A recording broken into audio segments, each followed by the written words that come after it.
حضرت عبداللہ بن مسعود رضی اللہ تعالیٰ عنہ کہتے ہیں کہ رسول اللہ صلی اللہ علیہ وسلم نے فرمایا، جس شخص نے مجھ پر جان بوجھ کر جھوٹ گڑا تو اس کو چاہیے کہ وہ اپنا ٹھکانہ جہنم میں بنا لے۔ حضرت علی علیہ السلام کہتے ہیں کہ رسول اللہ صلی اللہ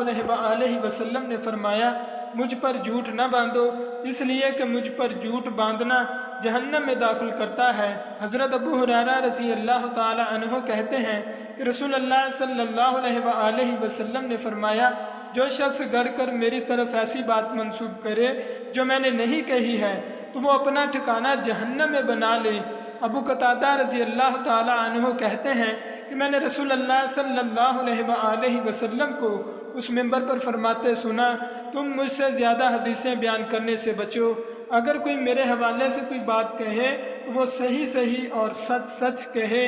اور جو شخص گڑھ کر میری طرف ایسی بات منسوب کرے جو میں نے نہیں کہی تو وہ جہنم میں اپنا ٹھکانہ بنا لے۔ حضرت عبداللہ بن زبیر رضی اللہ تعالی عنہ کہتے ہیں کہ میں نے زبیر بن عوام رضی اللہ تعالی عنہ سے کہا کہ وجہ ہے کہ میں آپ کو رسول اللہ صلی اللہ علیہ وسلم سے حدیث بیان کرتے ہوئے نہیں سنتا، جس طرح ابن مسعود اور فلاں کو سنتا ہوں۔ تو انہوں نے کہا، سنو، جب سے میں اسلام لایا نبی اکرم صلی اللہ علیہ وسلم سے جدا نہیں ہوا، لیکن میں نے آپ سے ایک بات سنی ہے۔ آپ صلی اللہ علیہ وسلم فرما رہے تھے، جو شخص میرے اوپر جان بوجھ کر جھوٹ باندھے وہ اپنا ٹھکانہ جہنم میں بنا لے۔